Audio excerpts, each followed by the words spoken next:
Shalom sahabat yang baik hati, salam sehat selalu bagi kita semuanya. Marilah kita bersatu di dalam doa. Allah Bapa, di dalam Yesus Kristus kami memuji memuliakan Engkau ya Tuhan. Engkau senantiasa memberkati, menyertai, menuntun kehidupan kami melalui firman-Mu.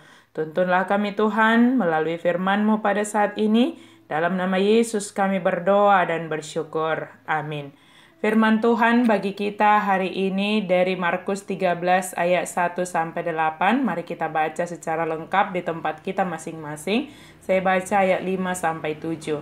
Maka mulailah Yesus berkata kepada mereka, "Waspadalah supaya jangan ada orang yang menyesatkan kamu. Akan datang banyak orang dengan memakai namaku dan berkata, 'Akulah dia,' dan mereka akan menyesatkan banyak orang. Dan apabila kamu mendengar deru perang atau kabar-kabar tentang perang, janganlah kamu gelisah. Semuanya itu harus terjadi, tetapi itu belum kesudahannya. Waspadalah, jangan sesat." Salam sejahtera dan selamat hari Minggu bagi kita semua sahabat yang baik hati. Bagaimanakah orang yang berjaga-jaga? Itu digambarkan seperti perumpamaan 5 gadis yang bijaksana dan juga 5 gadis yang bodoh. Mereka sama-sama sedang menantikan kedatangan mempelai yang tidak mereka tahu waktunya, tetapi pasti akan datang. Mereka mungkin memiliki pengalaman yang sama di dalam menantikan itu. Misalnya, sama-sama merasakan ngantuk. Tetapi dalam rasa ngantuk itu tetap harus memiliki persiapan yang jelas seperti 5 gadis yang bijaksana yang memiliki persediaan minyak selain yang ada di dalam pelita. Mereka memiliki minyak dalam menanti kedatangan mempelai sehingga jika mempelai datang maka pelita mereka tetap menyala. Yesus mengajarkan tentang bagaimana kita tetap waspada dan jangan disesatkan oleh kemewahan dunia ini. Seolah-olah selamanya kita akan menikmati kemegahannya atau kemewahannya dari hasil karya yang ada di dunia ini.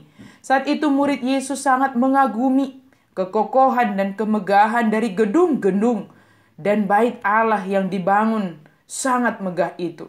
Maka Yesus mengatakan, akan ada saatnya bahwa tidak ada satu batu pun akan dibiarkan terletak di atas batu yang lain. Artinya semuanya itu akan hancur dan tidak meninggalkan kekokohan dan kemegahannya sedikit pun. Gambaran ini mengacu kepada kedatangannya kembali ke dunia untuk menghakimi semua orang. Yesus menubuatkan peristiwa-peristiwa yang hampir terjadi dan yang masih jauh tanpa mendasarkannya pada urutan kronologis. Beberapa murid masih hidup dan menyaksikan peristiwa penghancuran Yerusalem pada tahun 70 Masehi.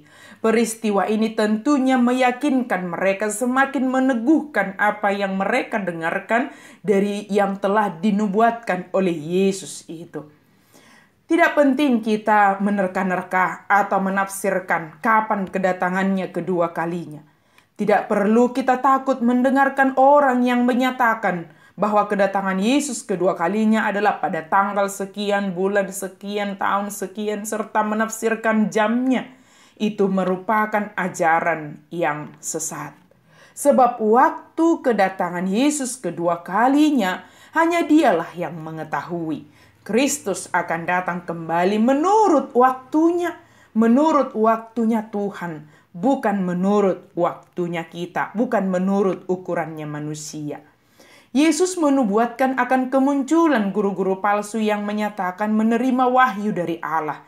Artinya Yesus telah mengingatkan kita lebih dahulu untuk tidak mempercayai akan pengajaran-pengajaran yang demikian. Yang perlu kita lakukan adalah waspada, supaya kita tidak disesatkan oleh ajaran duniawi, supaya kita tidak terlena dengan keindahan, kemegahan, dan kenikmatan di dunia ini. Semua ini hanya sementara dan kita tidak mau hanya kehidupan yang sementara. Kita menginginkan kehidupan yang kekal di dalam Yesus Kristus.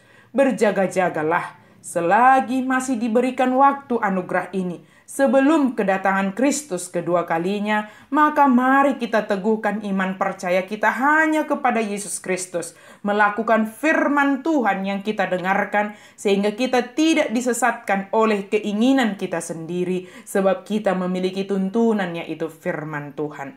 Berjaga-jagalah, waspadalah, serta tetap lakukan hal-hal yang berguna dalam penantian kita akan kedatangan Kristus yang kedua kalinya. Ketika saatnya tiba, kita didapati sebagai orang yang percaya dan setia melakukan perintah Yesus.